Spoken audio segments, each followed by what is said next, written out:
پاکستان تحریک انصاف خیبر پختونخوا کے سیکریٹری اطلاعات barrister doctor محمد علی safe نے خیبر پختونخوا نگراں کابینہ کی برطرفی اور استعفوں کے معاملے پر کہا کہ الیکشن کمیشن کو 8 مہینے بعد نگراں کابینہ کے سیاسی ہونے کا خیال آیا جب نگرانوں نے عوام کا کچومر نکال دیا۔ الیکشن کمیشن کے لیے شعر ہے کہ بہت دیر کر دی مہرباں آتے آتے۔ پی ٹی آئی نگراں حکومت کے غیر قانونی اقدامات کے خلاف پشاور ہائی کورٹ سے رجوع کرے گی۔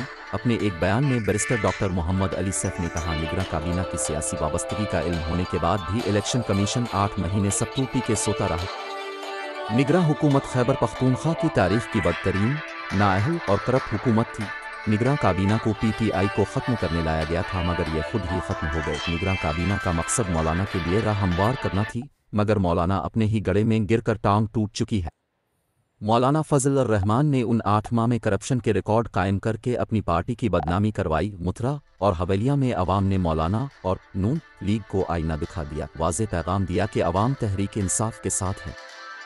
دن کے بعد نگراں کابینہ کے تمام اقدامات غیر آئینی و غیر قانونی تھے، ایسے تمام فیصلے کالعدم قرار دیے جائیں۔ نگراں وزراء نے محکموں میں کرپشن اور اقربا پروری کی مثالیں قائم کیں۔ الیکشن کمیشن خود نگراں کابینہ کے اقدامات کو کالعدم قرار دے۔ پی ٹی آئی نگراں حکومت کے غیر قانونی اقدامات کے خلاف پشاور ہائی کورٹ سے رجوع کرے گی۔ جج کے دستخط کی سیاہی خشک ہونے سے پہلے ہی الیکشن کمیشن نے عمران خان کو نااہل قرار دے دیا۔ الیکشن کمیشن صرف پی ٹی آئی کو ٹارگٹ کرنے میں مصروف ہے، اس کے علاوہ اپنی دیگر آئینی ذمہ داریاں بھی پوری کرے۔ خدشہ ہے الیکشن کمیشن عوام کو مولانا سے نجات دلوا کر پرویز خٹک کے مداریوں کے سپرد نہ کر دے۔ جتن اردو سے بیورو چیف کے پی کے عمران رشید خان۔